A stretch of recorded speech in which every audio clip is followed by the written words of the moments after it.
Hey, what's up, y'all? This is your girl, Ty. Today is Monday, June 15th, and so this is not yesterday's news, but the weekend's news. Y'all, we live in a new world. It's shifting every day. Very, very random things are happening. We live in a world now where Taylor Swift is out there campaigning and asking for Confederate statues to be taken down all over the state of Tennessee, even though she is technically still kind of considered a country artist. And so a lot of her fan base comes from that world of people who seem to take a lot of pride in 5 years of history. 5 years. But it's still a world in which, you know, a lot has not changed and police officers are still taking Black lives in the midst of all the protests like people weren't watching. And some of the statements that we've heard from celebrities and brands just seem super insincere or tone deaf. It's still a world in which Breonna Taylor's killers are still free 94 days after she was murdered in her own home for absolutely no reason, and a world in which we're not having enough conversations or loud enough conversations about Rhea Milton and Remy Fells. But there are definitely people out there doing the work. There are definitely people out there being sincere and trying to move the needle. And some of these people are taking action in a way that is very true to who they've always been. And one of those people is none other than Blue Ivy's mama. On Sunday, Beyonce released an open letter to Kentucky Attorney General Daniel Cameron, asking, as many of us already have, that something be done in Breonna Taylor's case. She pointed out that Breonna Taylor's family has not been able to mourn even properly because they've been fighting all this time for 3 months and some change now to have some kind of justice be served in her situation. Those police officers have neither been fired nor have they been arrested. Beyonce wrote, "Your office has both the power and the responsibility to bring justice to Breonna Taylor and demonstrate the value of a Black life."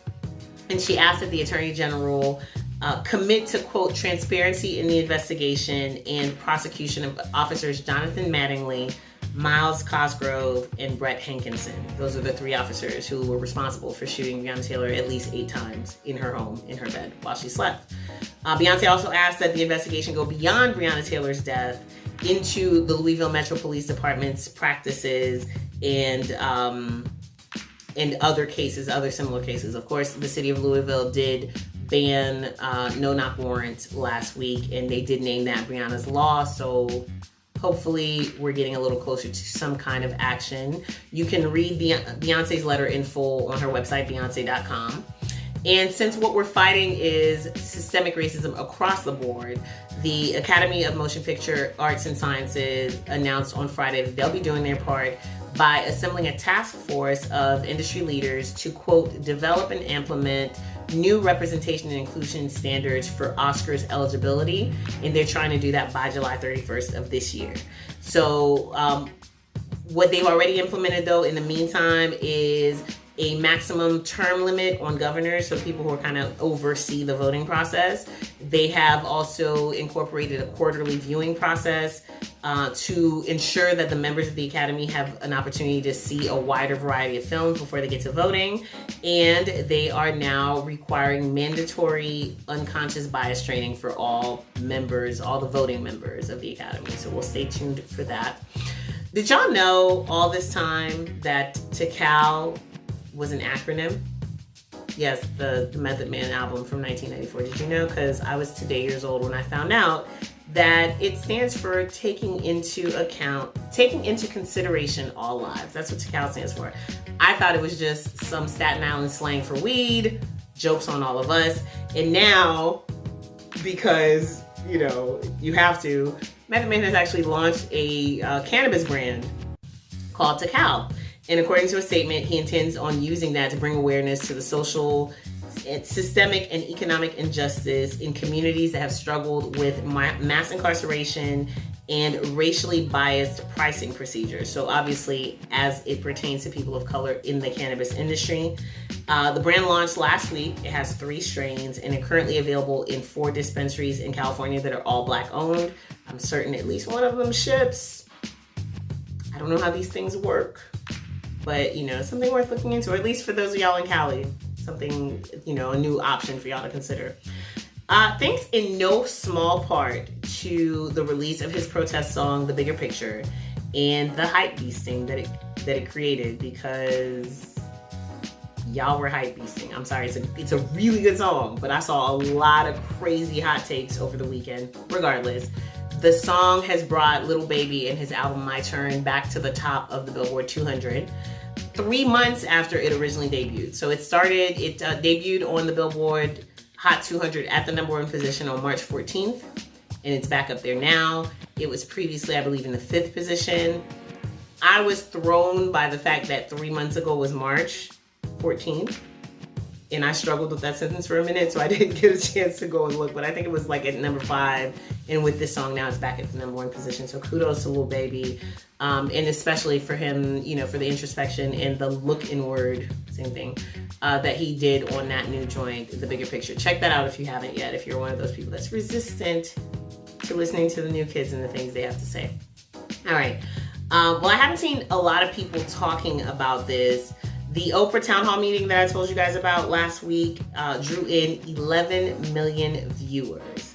That includes viewers who watched it on OWN, as well as the other 18 Discovery Channel networks on which it aired. According to Variety.com, 7.3 million people watched both days, because the special, which was called OWN Spotlight, Where Do We Go From Here, that aired on Tuesday and Wednesday of last week. 7.3 million people watched both days. A total of 11 million people watched the 2 days combined. And once we factor in on-demand and online platforms, the total number of people reached by that special was 17.6 million people who watched it. So maybe I need to go back online and look, and people are really talking about it and I missed it.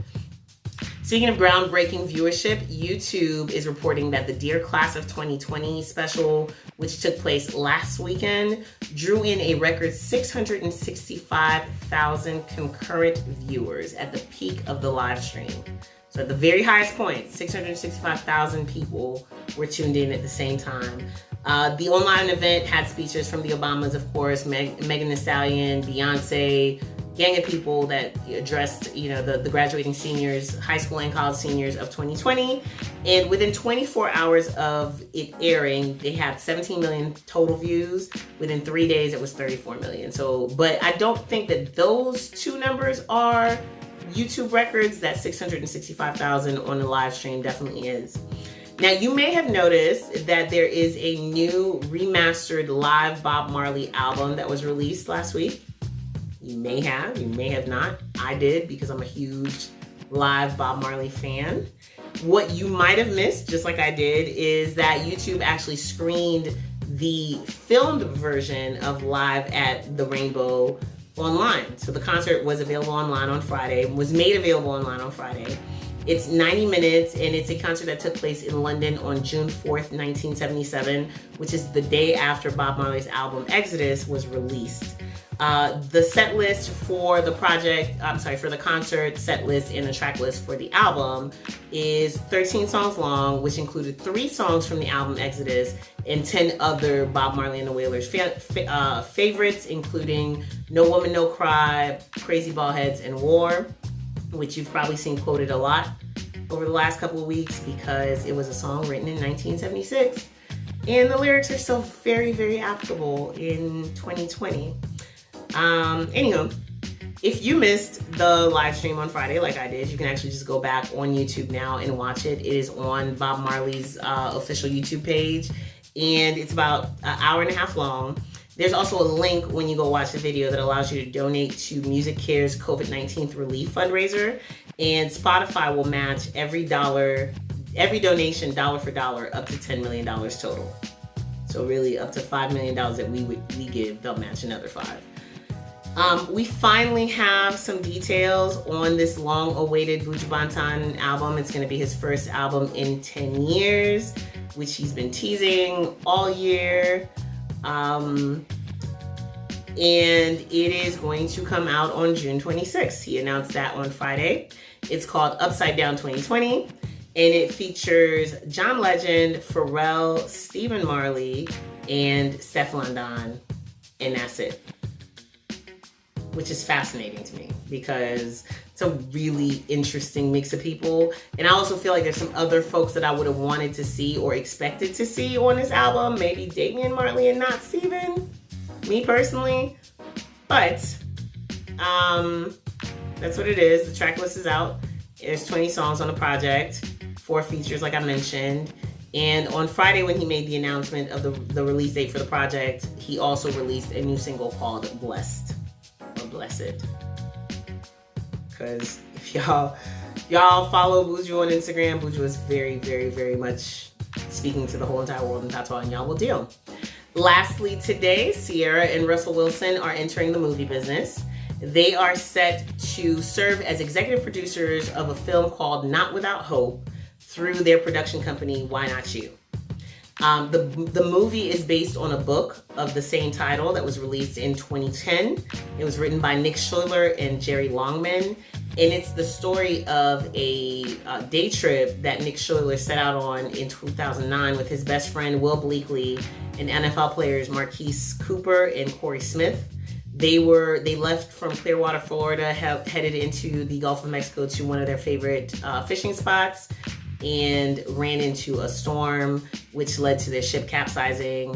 Unfortunately, by the time the Coast Guard was able to get to them, everybody had perished except for Schuyler, who was finally pulled out of the water 46 hours later. So we have no words on when the film will begin filming or when it will be released, but I believe this is the first time I've heard of Sierra and Russell Wilson having anything to do with the film industry. So I think this is the first official production for their company, Why Not You? That's gonna do it for me today, you guys. Make sure that you share and tell a friend and DM me some feedback. Let me know what you think about these graphics and this background music. And make sure you come back tomorrow for today's news.